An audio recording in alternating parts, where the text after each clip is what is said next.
with another video. This is going to be a Mort video. This is 13 and a half minutes long. 3 very disturbing horror stories animated. So again, not anything specific, just disturbing stories, which I've seen this title way too much. So I mean, like, I'm so used to this by now. But yeah, let's see what happens in these videos, and let's see how many red flags we can count. Okay, I'm probably gonna lose count. Let's go. This happened a few weeks ago. I was hanging out with my friend Dustin, and we decided to go explore this creepy old abandoned asylum. Red flag number 1. A huge building, 8 seconds about 3 stories high. We walked past the railroad. We then two red continued flags. to the old asylum. 3. As we walked to it, I looked up and my heart dropped. From the 3rd story 4. window, I could see someone looking down at me and Justin. I stopped and he asked me what was wrong. Well, I told him to look up in that window on the right. He looked up and saw it too. We continued to stare at it for about a few seconds before whoever or whatever it was moved out of sight. We then were deciding if we should still go in. No, you settled shouldn't. it. It was just some person trying to buy drugs or something. Yeah, okay. Drug deals and teens were always in there sneaking. We went past no trespassing signs and explored the first level of the building. There was a lot of broken glass and graffiti everywhere. There was this one that said, "I love it when they run." Don't get me wrong, that was kind of creepy, but obviously that was a joke. So we made it up to the 2nd floor, and basically the same thing there, except for an old elevator shaft that was cracked slightly open. 6. Dustin turned his flashlight on and put it in the elevator. We saw a whole lot of electrical junk. 7. Some dead birds and animals. 7. If that wasn't freaky enough, we also heard something walking above us on the 3rd story. 8. My heart felt like it was about to explode. I had a bad feeling about this, and I told him we should leave. Oh, now you have a bad feeling. He said, nah, you didn't have a bad feeling before? He started walking up to the 3rd story. Oh my god, why are these people so stupid, man? I didn't want to be left alone near the spooky elevator, so I followed behind him. We had our phones out, taking pictures of all kinds of stuff on the previous floors. As we walked up the stairs, I swear we were being followed, and I told Dustin you probably are. He went upstairs, and I wasn't far behind. That's a 9th red flag. What I saw on the 3rd floor of that asylum will haunt me for the rest of my life. There were pentagrams and animals all over the place. It smelled awful up there. There were some rooms in the back of the corner. Keep in mind, this is the floor we saw that thing looking down at us. Then get out! It's probably behind you, but to kill you or some shit. Coming from the middle room. We got our phones out and started taking pictures of it. After I got about 2 or 3 paces, I saw a figure step out of the room. My heart was beating so hard, I swear it was coming to my chest. It was the same person that was looking from the window. Me and Dustin were freaking out. Why? You just expected them to be gone and disappear? Of course you're scared. About 10 seconds of staring, and it started sprinting at us, screaming. Yeah, you better fucking boot that shit. I took off in a sprint down the stairs. Like, even if you got fucked up, I'm not feeling bad for you. I ran and jumped out of the 2-story window and landed in some brush. I got up and ran some more before crouching behind some old shed. Then it hit me. Dustin was still in there. Oh, yeah, I was gonna say I hadn't even noticed him when I ran down the stairs. I texted him and asked him where he was, but it didn't reply. I sat crouched behind that shed for about 3 minutes before I saw Justin sprinting out of that house. I jumped from behind the shed. Oh, lucky he made it out. He saw me and screamed, "Run." He looked behind him.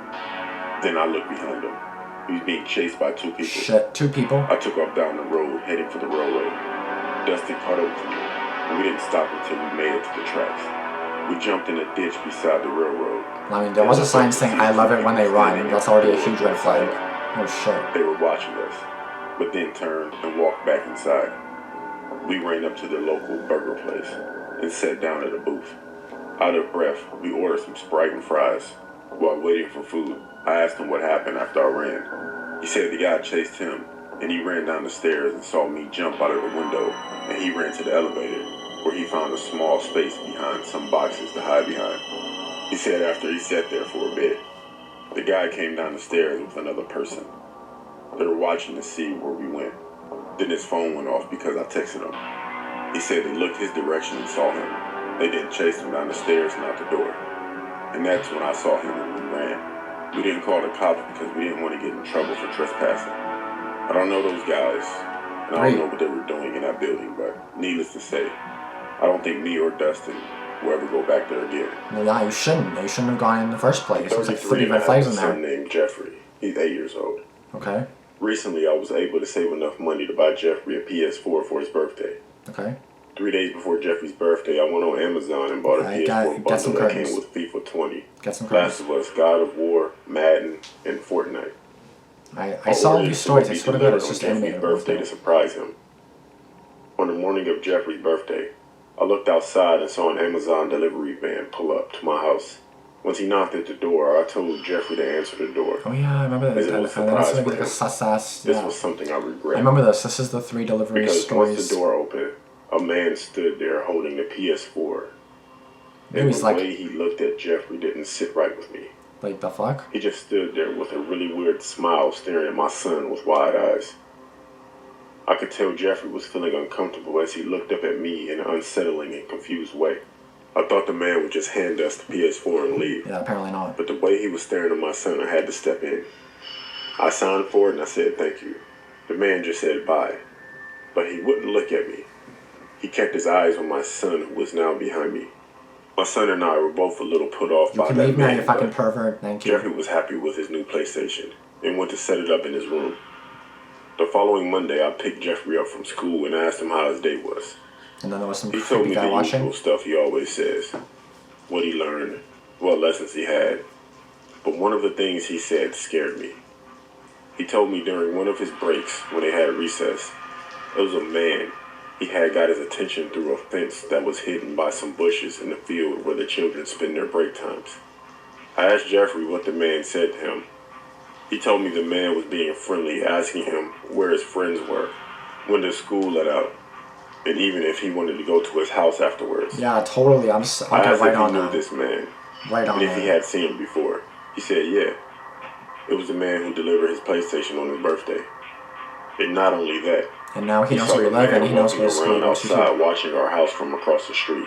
Call the cops I now. asked Jeffrey when the man was outside our house. He told me in the evening over the weekend. He would look outside his bedroom window and see the man standing there across the street waving at him, Oh smiling. my god. Call the I cops. straight away called the school and warned them about the man hanging around the school. And call the I cops. also told the delivery service and the Call the police. cops. There you I go. told them what my son had told me. The next 2 days, I kept Jeffrey home from school. I was so paranoid and worried I didn't want to let him out of my sight. Fair That enough. following Wednesday night, I woke up a little past midnight. I hadn't been sleeping well. I went to check on Jeffrey and then went downstairs to pour myself a glass of water. I then jumped out of my skin when I saw a black figure outside the back door and saw that the figure had tried the back door handle, but it was locked.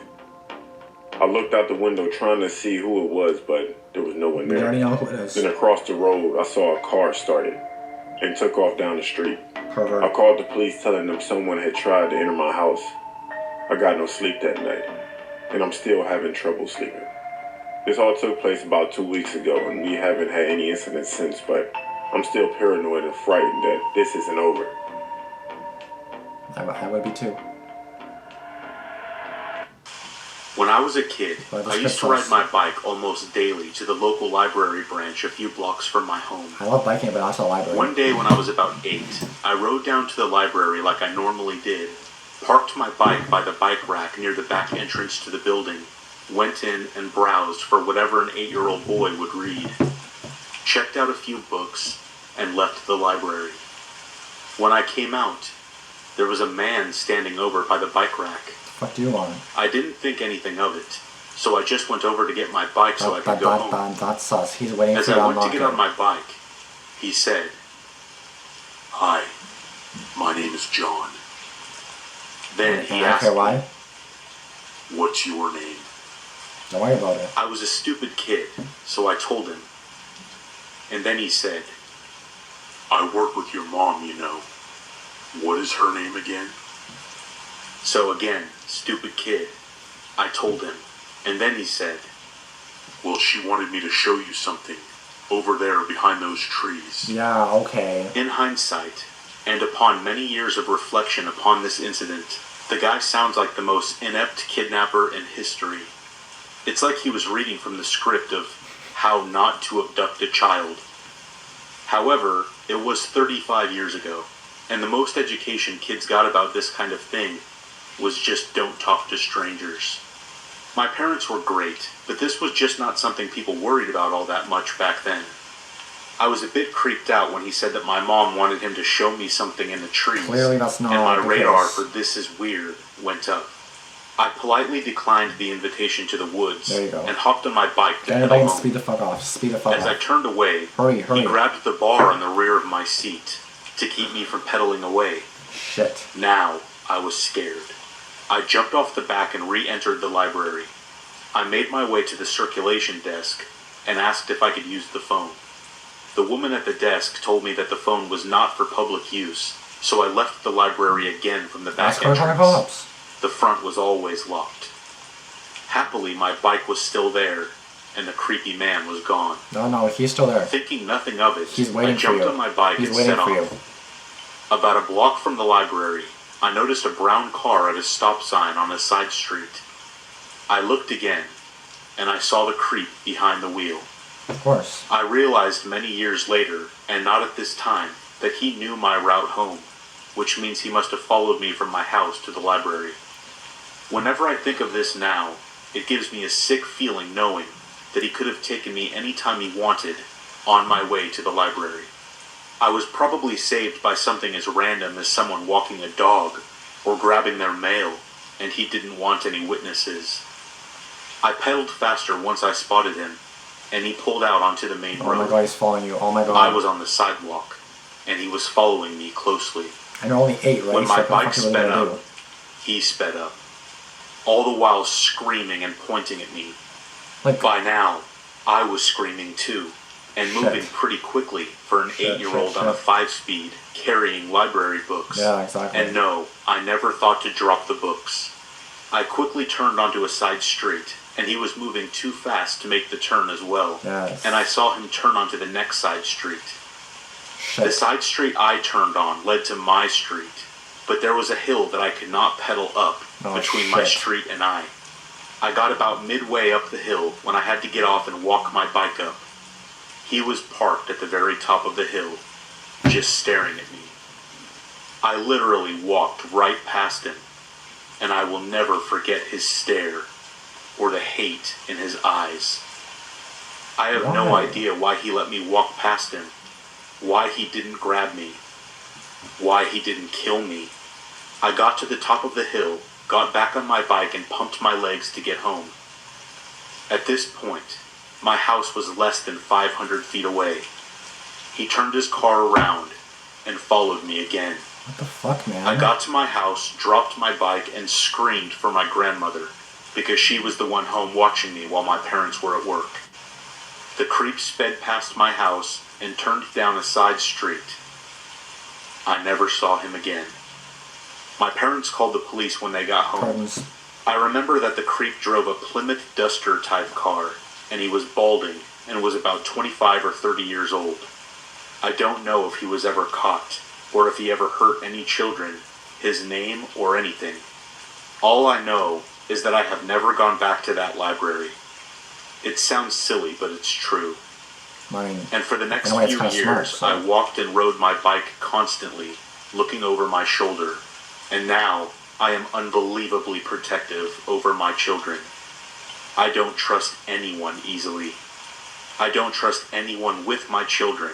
And my first That's fair. reaction to a helpful teacher or coach is what is his or her motive or true intention. that's Not always a the day thing. goes True by that I intention. don't That's the think thing. about that day, and I wonder not, why me, but instead, why not me? Yeah, I don't know, because it's kind of like, why would he just let you go by? Like, obviously, if he wants to kidnap you, he can easily do it. Like you're right there, right there in his grasp. He can easily grab you and kill you. Like, you know what I mean? It's like he just enjoyed watching him for some reason. And why did he follow him home though if you already knew where he lived? And don't direct the guy to your house, because then if he doesn't know where you live in the first place, don't direct him there, because then he'll know where you live. And then you're fucked. Like, when someone knows where you live, you're fucked. Like, then you have to move. Like they can't just not know anymore. Like, they're gonna know it, and then they know. That's it. You're fucked. Like, and I regret giving some people my address. Nothing came of it. Knock on wood.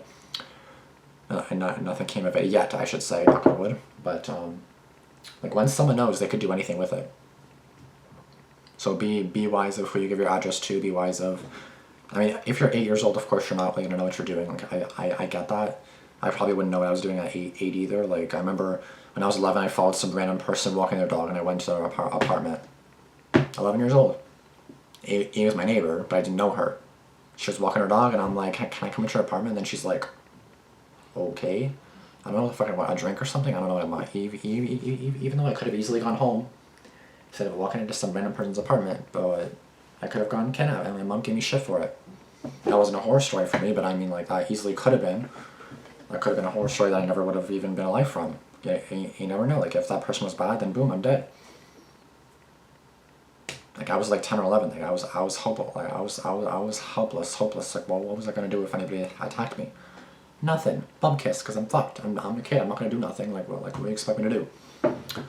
So just be careful, be mindful of what you're doing, and be safe. That's all I can really say. So be careful, and I'll see you guys in this video. Thank you guys for watching. And be sure to subscribe, be sure to like this video, and be sure to comment down below any more suggestions you may have. And be sure to turn on that notification bell. I upload twice daily, so never miss any videos I do upload. And if you have any suggestions, as always, let me know in the comments below, and I'll get to them soon. Peace out, guys. Thanks for watching.